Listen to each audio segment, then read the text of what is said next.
நான் இன்றைக்கி செய்ய போகிறது கம்மங்கூழ். கம்பு வந்து ரொம்ப முக்கியம் சம்மர் டைமில்.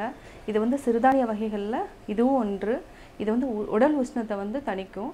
நான் வந்து என்ன பண்ணியிருக்கேன்னா, இந்த மாதிரி கம்பு மாவு பாக்கெட் வாங்கியிருக்கேன். இந்த பாக்கெட்லேருந்து 1 கப் எடுத்திருக்கேன். அதே மாதிரி மண் சட்டியில் தான் செய்ய போகிறேன். அதில் வந்து நீங்கள் கொஞ்சம் தண்ணி ஆட் பண்ணிவிட்டு, ஏன்னா கட்டி பிடிக்காமல் இருக்கிறதுக்காக நான் வந்து அதுலேயும் தண்ணி ஆட் பண்ணிவிட்டு இந்த கம்பு மாவையும் நான் கரைச்சி தான் செய்ய போகிறேன். இப்போ எப்படி செய்யறதுன்னு சொல்கிறேன், வாங்க பார்க்கலாம். நம்ம இன்றைக்கி கம்மங்கூழ் செய்ய போகிறோம். கம்மங்கூழ் செய்கிறதுக்கு தேவையான பொருட்கள்: கம்பு 1/2 கப் எடுத்து வச்சுருக்கேன். தண்ணி வந்து இதை கரைக்கிறதுக்காக கொஞ்சமாக ஒரு 2 டம்ளர் தண்ணி எடுத்து வச்சுருக்கேன். உப்பு தேவையான அளவு. தயிர் வந்து 1 கப் எடுத்திருக்கேன். பழைய சாதம், அதாவது பழைய சாதம்னா நம்ம கொஞ்சம் மீதி இருந்தாலும் ஓகே, இது இல்லைனாலும் ஓகே.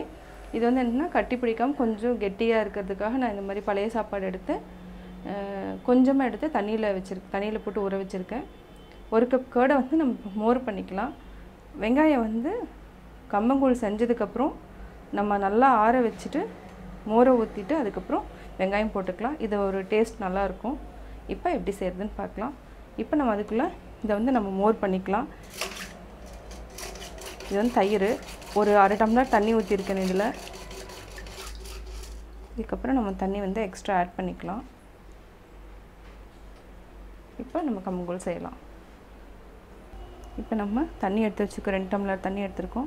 இதில் 1 கப்பு கம்பு மாவு எடுத்துருக்கோம். இதை வந்து நம்ம நல்லா கலக்கிக்கணும். இதை நல்லா கலக்கணும், ஏன்னா கட்டி பிடிக்காமல் இருக்கிறதுக்காக நம்ம வந்து நல்லா கலக்கி தனியாக எடுத்து வச்சுக்கிறோம். நான் இப்போது மண் சட்டியில் வந்து ஒரு 3 டம்ளர் தண்ணி ஊற்றி வச்சுருக்கேன். இது வந்து நல்லா கொதிக்கட்டும். கொதிச்சதுக்கப்புறம் நம்ம வந்து கம்பும் நல்லா கரைச்சி வச்சுருக்கிறது வந்து நம்ம அது கூட ஊற்றணும். தண்ணி வந்து நல்லா கொதிக்கணும். இப்போ வந்து நம்ம வந்து பழைய சாதத்தையும் போட்டு கொதிக்க வச்சிடலாம். இது வந்து என்னென்னா, நம்ம அப்படியே ஒரு வேளை நம்ம வந்து கம்பு அப்படியே இதுக்குள்ளே ஊற்றி கரைக்கிறதா இருந்துச்சுன்னா இந்த சாதம் வந்து நம்ம போகிறதுனால கட்டி பிடிக்காமல் இருக்கும். அதுக்காக வந்து நம்ம இந்த மாதிரி சாதம் போட்டுக்கிறோம். நீங்கள் வந்து வீட்டில் சாதம் வந்து கொஞ்சம் ஒரு கை மீதி ஆச்சுன்னா அதை வந்து தண்ணி ஊற்றிட்டு நீங்கள் ஃப்ரிட்ஜில் வச்சுக்கோங்க. அடுத்த நாள் வந்து இந்த மாதிரி கம்மங்கூழ் சரி, இப்போதைக்கு சம்மர் ஆரம்பிச்சிருக்கிறதுனால நம்ம இந்த மாதிரி யூஸ் பண்ணிக்கலாம். சாதத்தை வந்து வேஸ்ட் பண்ண வேண்டாம். மீதி இருந்துச்சுன்னா கம்மங்கூழோ இல்லைன்னா ராகி கூழோ அந்த மாதிரி நம்ம வந்து யூஸ் பண்ணிக்கலாம். மேக்ஸிமம் இது வந்து சம்மர் டைமில் ஃபுல்லாக நீங்கள் மண் சட்டியில் யூஸ் பண்ணி அப்படியே கூட வச்சுருந்தீங்கன்னா அது வந்து என்னென்னா ரொம்ப புளிக்காது. அதே மாதிரி அந்த கம்மங்கூழினோட இது வந்து ஒரே மாதிரியே இருக்கும். ஈவினிங் வரைக்கும் நீங்கள் வச்சுருந்தாலும் எதுவுமே ஆகாது, புளிக்காமல் இருக்கும், அப்படியே இருக்கும் இந்த மண் பாத்திரத்தில் நம்ம வச்சுருக்கிறதுனால.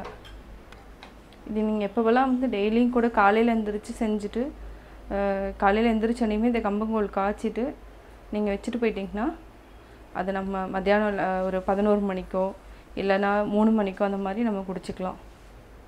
காஃபி டீ வந்து இந்த சம்மர் டைமில் ஃபுல்லாக நீங்கள் அவாய்ட் பண்ணுறது ரொம்ப பெஸ்ட்டு. இப்போது தண்ணி கொதிக்க ஆரம்பிச்சிருச்சு. நம்ம ஆல்ரெடி 1 கப் மாவு எடுத்து நம்ம இந்த மாதிரி தண்ணியில் போட்டு வச்சுருக்கோம். இது கூட நம்ம மிக்ஸ் பண்ணி விடலாம். இது சீக்கிரமாக குக் ஆயிரும்.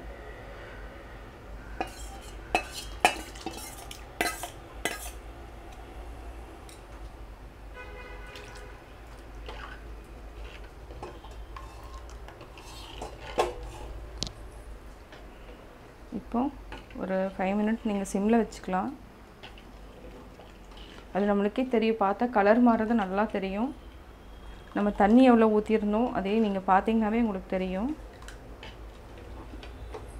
இந்த கம்மங்கூழ் வந்து நிறையா வரும். சிம்மில் வச்சுக்கோங்க. ஏன்னா இது வந்து என்னென்னா குயிக்காக வேகிறதுனால டக்குன்னு கட்டி பிடிச்சிரும். கம்பில் நம்ம வந்து அரை வாசியாக உடைச்சி இது பண்ணாலும் மிக்சியில் ஒரு அடி அடிச்சுட்டு அதை நல்லா க்ளீன் பண்ணிவிட்டு கம்பு சாதம் பண்ணலாம்.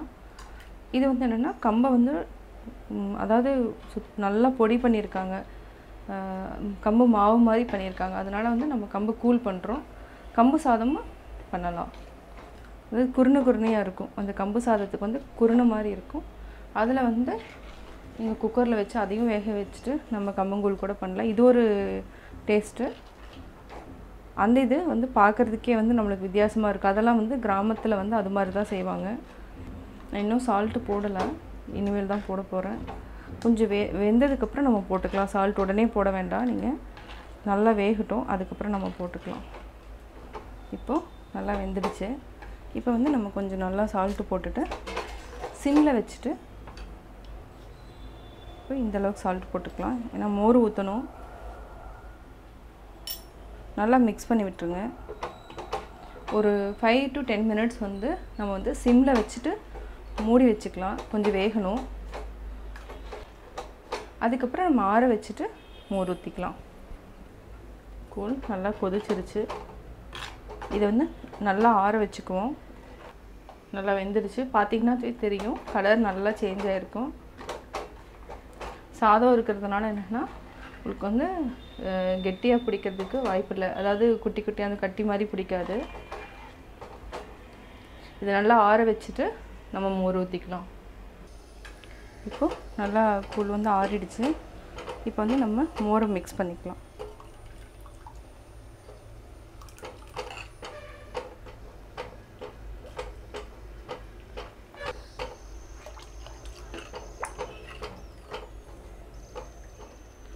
நல்லா மிக்ஸ் பண்ணிகிட்டே இருங்க.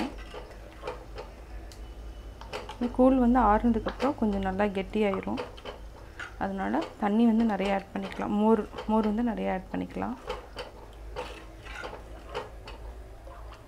எல்லாமே ஆட் பண்ணிக்கலாம். உப்பு வந்து நம்ம ஆல்ரெடி போட்டோம், அதனால் உப்பு போடணும்னு அவசியம் இல்லை. செக் பண்ணிவிட்டு தேவைன்னா போட்டுக்கோங்க. ஆனியன் வேணுன்னா அப்படியே ஆட் பண்ணிக்கலாம்.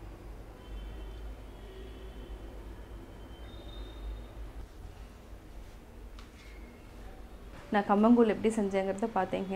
இந்த கம்மங்கூழ் வந்து என்னென்னா சம்மர் டைமில் வந்து நம்ம வந்து டெய்லியுமே யூஸ் பண்ணிக்கலாம். ஒரு 3 months வரைக்கும் நம்ம கண்டினியூஸாக இந்த மாதிரி லைட் ஃபுட் யூஸ் பண்ணிக்கலாம். இதுதான் வந்து உடம்பு ஆரோக்கியமாக இருக்கும். நீங்கள் வந்து ஹெவி ஃபுட், அதாவது காரம்லாம் இந்த சம்மர் டைமில் சேர்த்தாமல் இருக்கிறதுக்கு இந்த கம்மங்கூழ் வந்து ரொம்ப நல்லது. நீங்களும் வீட்டில் ட்ரை பண்ணி பார்த்துட்டு உங்களுடைய கமெண்ட்ஸ் எனக்கு சொல்லுங்கள். உங்கள் ஃப்ரெண்ட்ஸ்கிட்டையும் ஷேர் பண்ணுங்கள். பிடிச்சிருந்தால் லைக் பண்ணுங்கள். மறக்காமல் சப்ஸ்கிரைப் பண்ணுங்கள்.